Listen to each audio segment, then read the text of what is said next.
जब इका अर्थ दाबो तब बोलते किक किक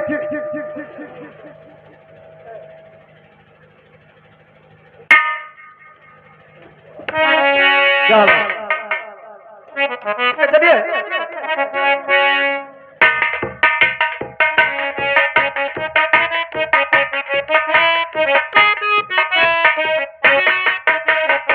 ये बता साले कितना तेज चलता है।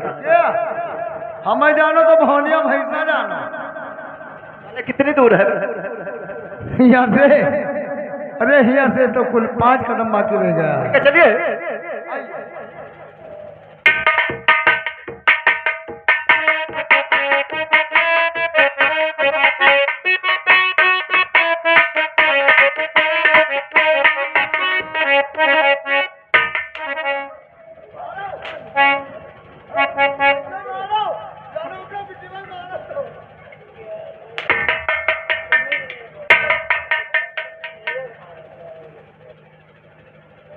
हेलो भैया क्या यही तुम्हारे महाराज का राज दरबार है? हाँ यही राज दरबार है। तुम्हारे महाराज हैं कहाँ?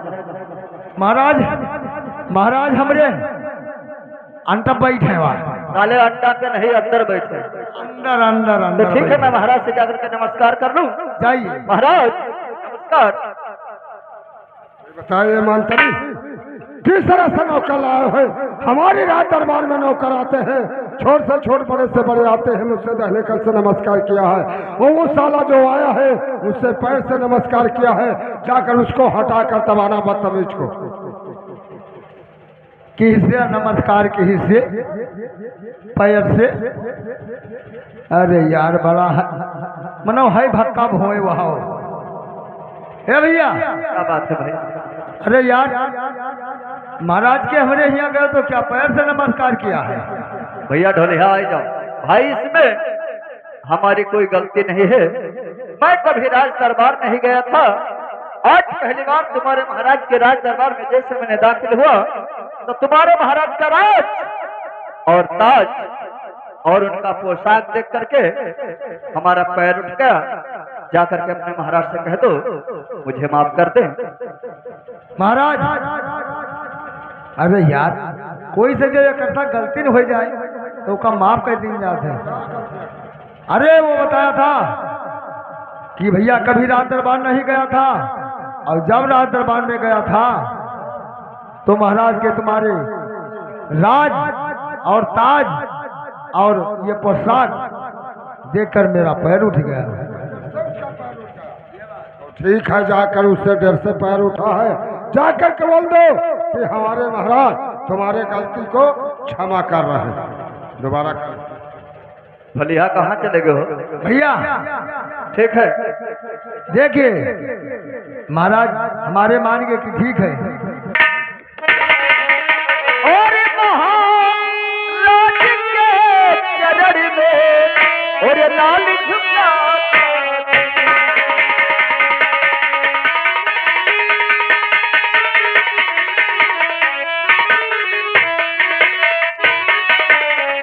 महाराज के चरण में और लाल झुका और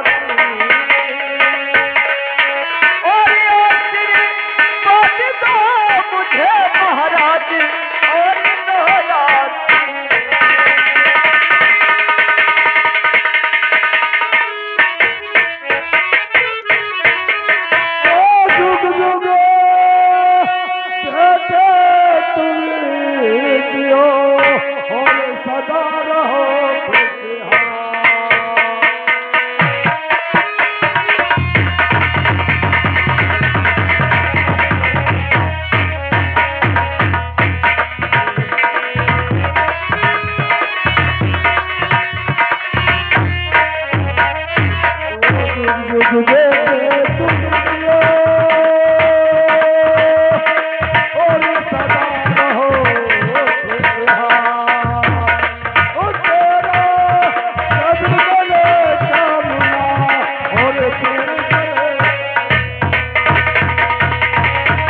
दो मुझे महाराज और हमारे सर पे बना रहे। लेकिन बताइए महाराज, मुझे यहाँ किस लिए बुलाया गया है, क्या काम करना है? जी अवश्य बताएंगे बेटा। जो हमारे राज दरबार में तुमने दाखिल हुआ है तो काम तो बताएंगे अवश्य। काम का हमारे यहाँ आवश्यकता है, इसलिए तुम्हें बुलवाया है। लेकिन काम बताएंगे तुम्हें बाद में। आपको काम करना है हमारे राज दरबार में। क्यों नहीं महाराज, अगर काम नहीं करना होता तो मैं नौकरी की तलाश में भटकता हुआ इतनी दूर क्यों आता? बहुत ठीक कह रहे हो, लेकिन बेटा काम तुम्हें मिलेगा कुछ समय के बाद। काम करना है तो अपना नाम गाम यहाँ लिखाइए, बाद में तुम्हारा काम मिलेगा। ठीक है महाराज, मंगवाइए रजिस्टर और कलम, और इसमें अपना नाम गाम लिखाऊंगा। अरे हमारे लिखो बाबूजी, साले मैं तुमसे बात कर रहा हूँ, जरा तुम्हें लिखना आता है? लिखना आता है तो पढ़ना नहीं आता। जब लिखना आता है साले तुम्हें पढ़ना नहीं आता है, तो लिखना कहाँ से आ गया बे? सुनो तो पहले, लिखना आता है तो पढ़ना नहीं आता है, पढ़ना आता है तो लिखना नहीं आता है। ठीक है लिखे। अरे हमारे लिखो बाबूजी, अरे हमारे लिखो बाबूजी, और छोटी सी अरजिया हमारे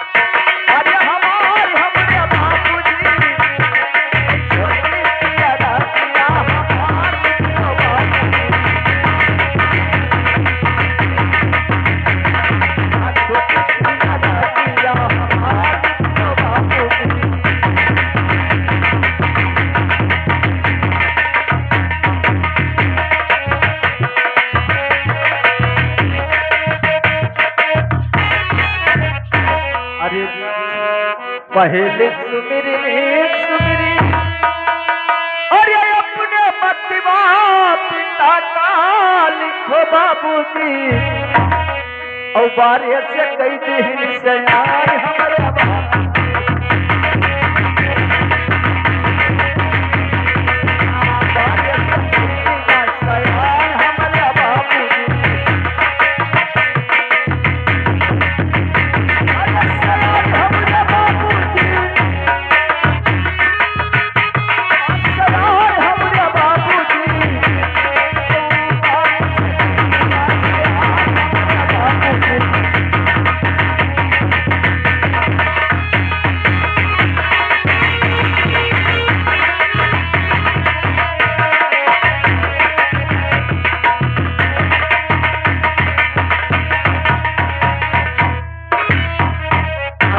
सरी सुमिरी सुमिरी, और अपने गुरु का लिखो बाबूजी, और तेरी अकलिया मुझे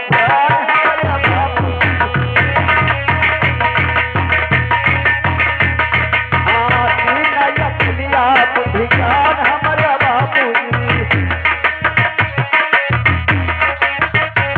अरे जाने हमारे बाबूजी,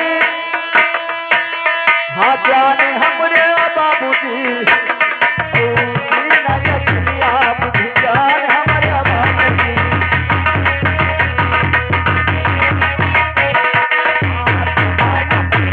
बुद्धिज्ञान हमारे बाबूजी।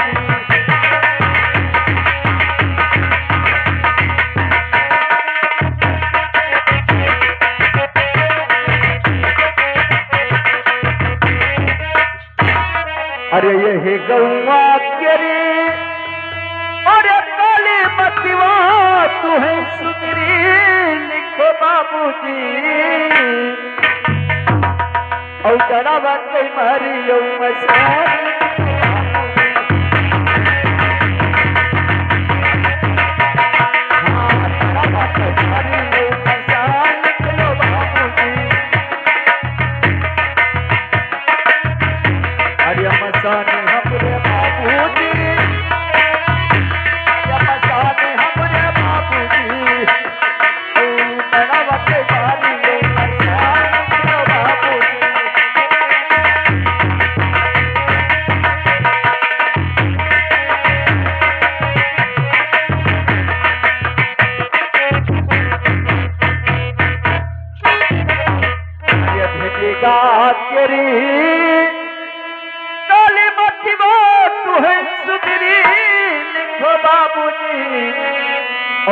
चुया कौना माते हमरा बाबू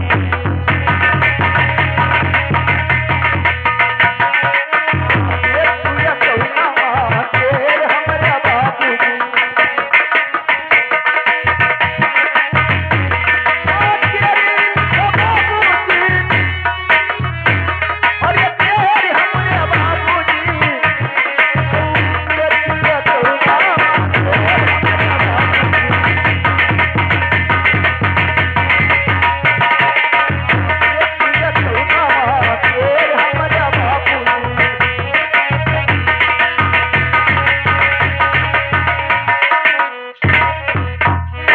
शिवापुरी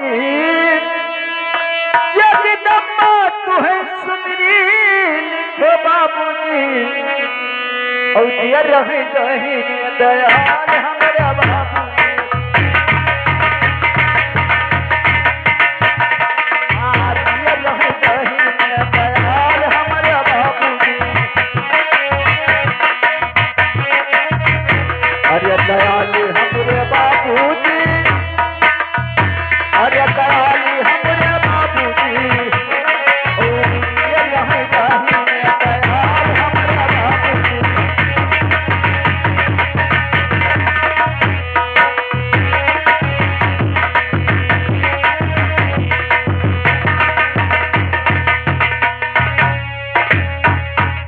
अरे सभवा में बैठी अरे मतवा बहिन के परिणाम लिखो बाबूजी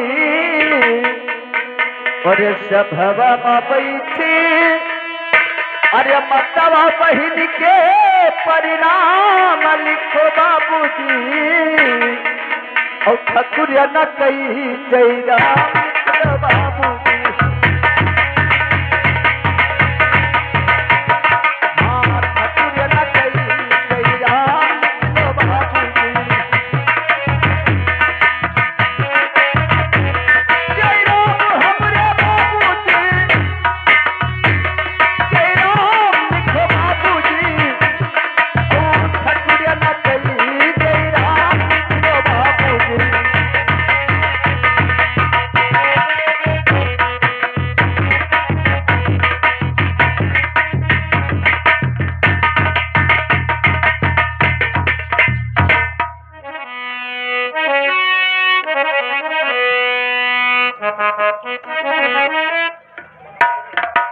अंतरेवा ये बताओ नाम लिखते हो नाम लिखते हो कलम लिखे और नकुना पे कौन मारा है कलम हाँ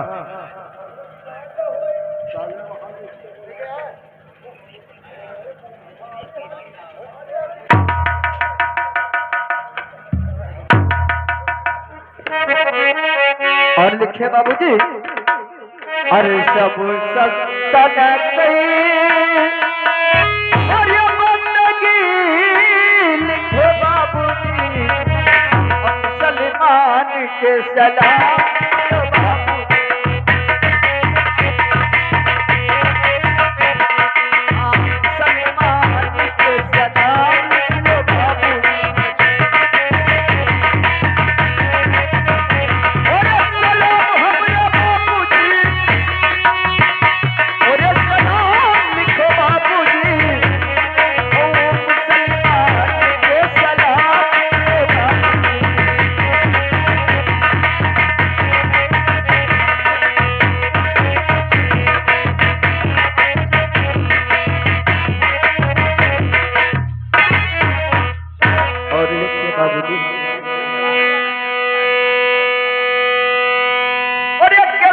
नगरिया बाबू हमारा मकरमा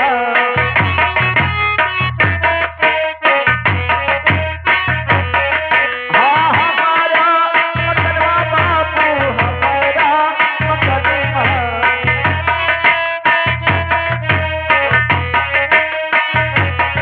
अरे शिवापुर नगरिया बाबू अरे हमारा माँ कनमा और मऊजा मछुआ हमारे बाबूजी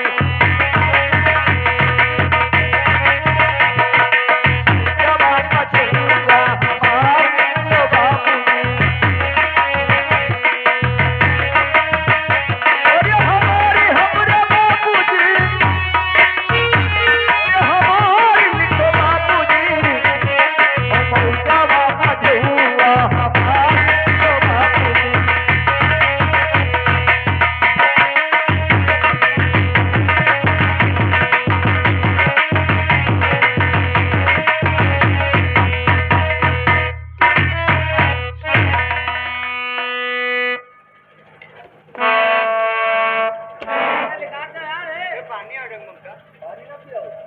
ये बताओ कि नाम लिखते हो साले?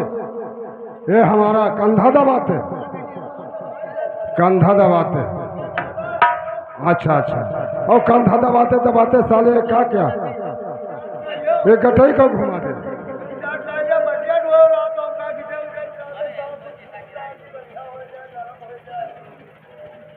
चले और लिखे, अरे मौजवा मझौवा अरे हमारे लिखो बाबूजी,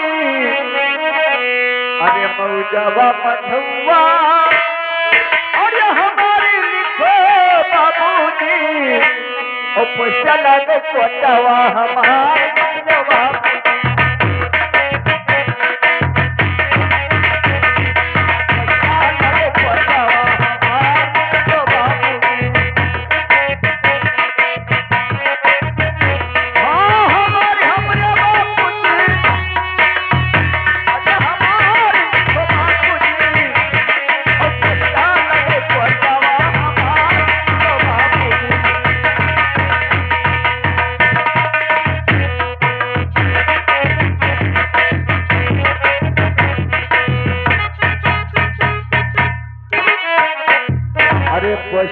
गई कोटवा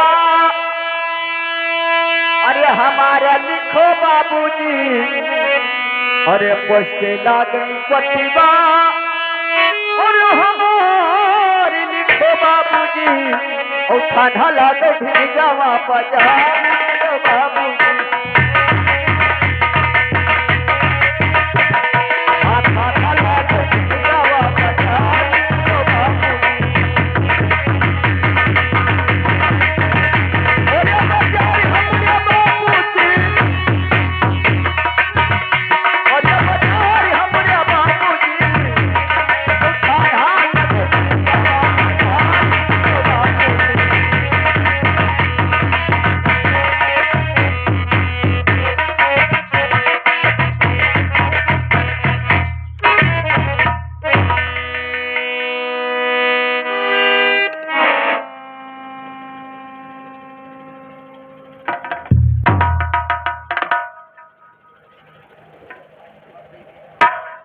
मंत्री ये क्या क्या क्या दिखा रहे हो?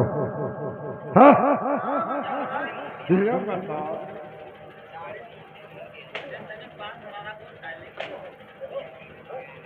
वहाँ नाम लिखते लिखते कंधा दबाने लगा, कंधा दबाते दबाते साले मोच को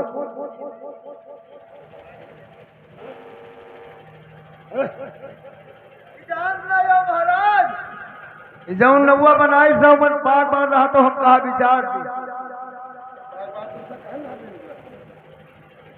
तो हम हुआ का। अरे साले ये मोच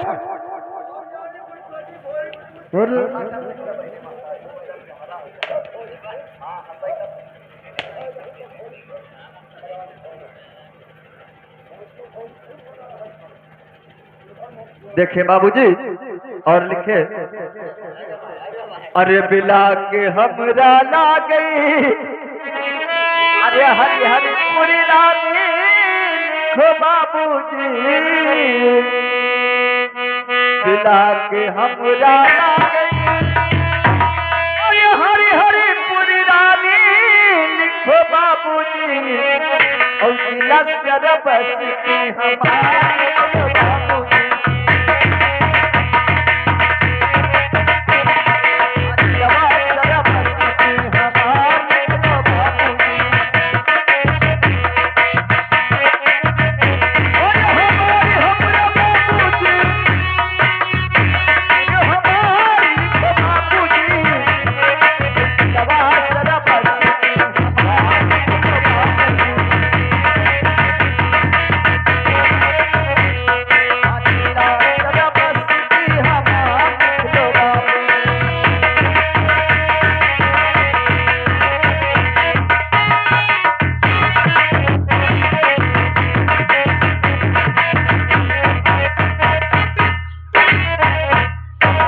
बाबूजी मैंने अपना एड्रेस पता लिखा दिया है, अब मुझे काम बताइए क्या करना है।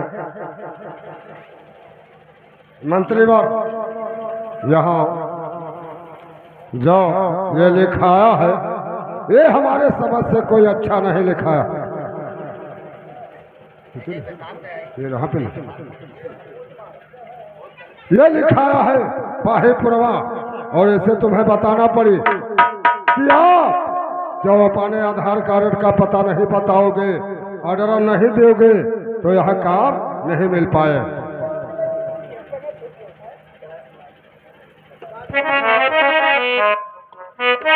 ठीक है बाबूजी, लिखिए। मैं अपना ओरिजिनल नाम लिखवाता हूँ।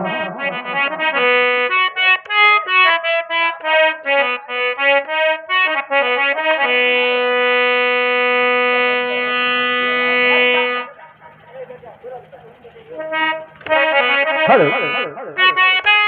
अरे पिताजी हमारी गईले पूरी धमा,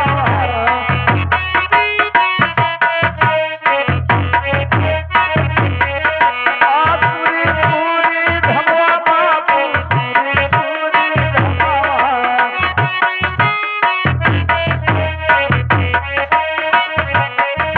अरे पिताजी हमारी गईले, अरे पूरी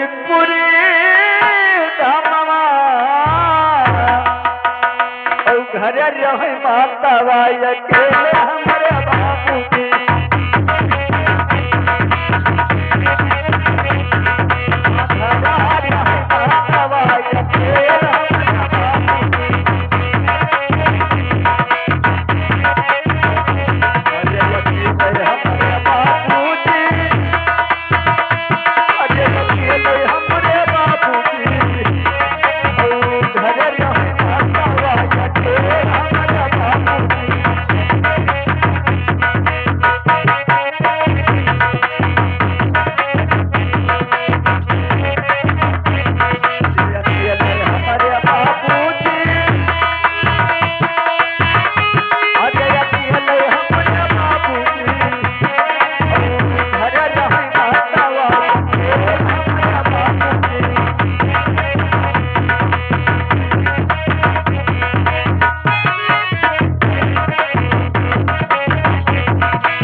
ये क्या करते हैं?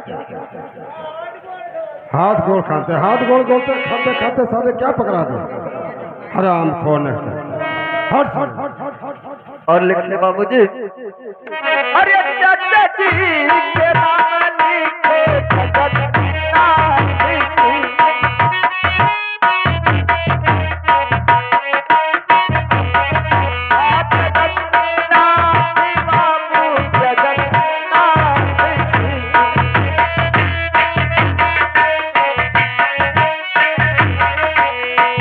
चाचा जी के नाम रे, अरे जगन्नाथ सिंह ठाकुर और घर के कर कहीं देखा भरा बाबू के।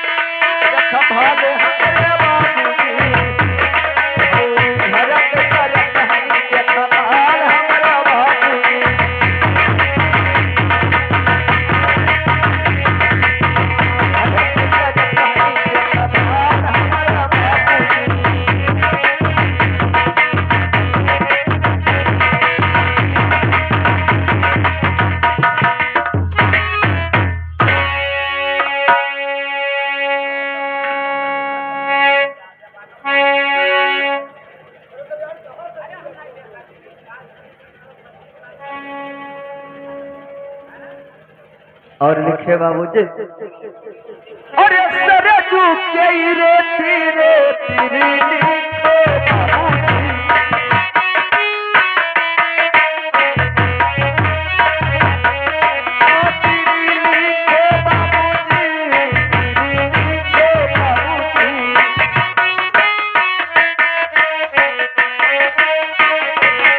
अरे सरजू के रे तीरे, अरे तीरे लिखे बाबूजी, वही के किनारवा हमरा सिर हमरा बाबूजी, वही के किनारवा हमरा सिर हमरा बाबूजी, अरे सिर लिखे बाबूजी, अरे सिर हमरा बाबूजी, वही के किनारवा हमरा सिर हमरा बाबूजी।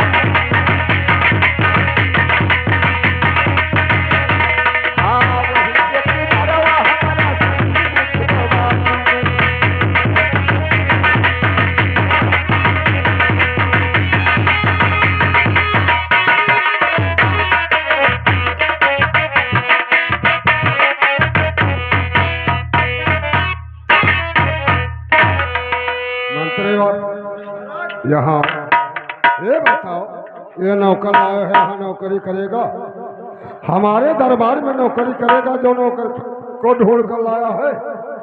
ये लिखा रहा है कि जमुना के हीरे तीरे तीर लिखो बाबूजी, और उसी के किनारे हमारा सिर लिखो बाबूजी।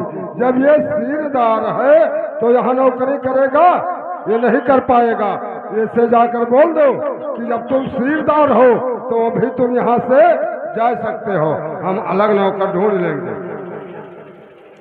क्या भैया? क्या बात है भाई? अरे देखिए महाराज हमारे नाराज हो गए, इसलिए ये जब तुम्हारे बल अफसर सिर है तब तू वहां नौकरी कर सकते। अरे यार आप लोग सिर से परेशान हो, ये सिर हमारे वहाँ का भाषा है। अगर किसी के यहाँ 50 बीघा जमीन होता है तो उसको भी सिर बोलते हैं, अगर 5 बीघा है तो उसको भी सिर बोलते हैं, अगर 5 बिस्वा है तो उसको भी सिर कहा जाता है। ये सिर हमारे वहाँ का भाषा है।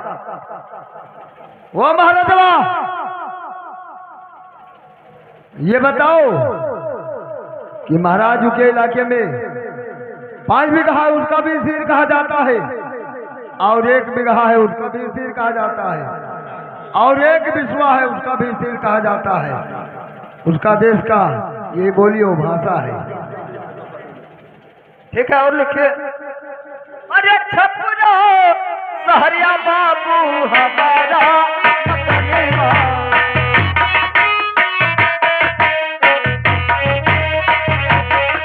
हमारा मतनेवा बाबू हमारा मतनेवा।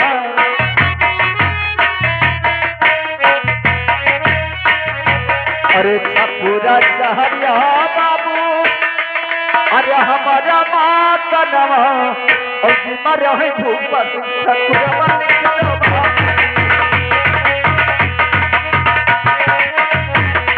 आज हमारा है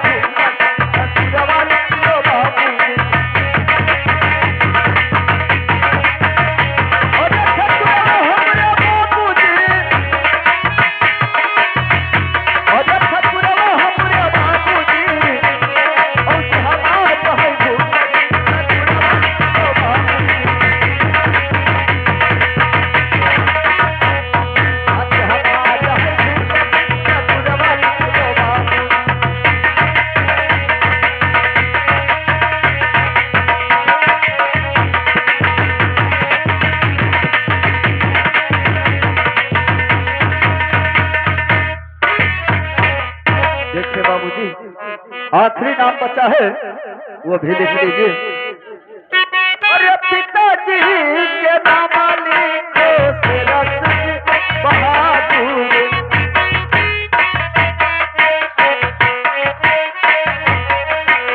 सिरस बहादुर बाबू सिरस बहादुर, सिरस बहादुर बाबू सिरस बहादुर।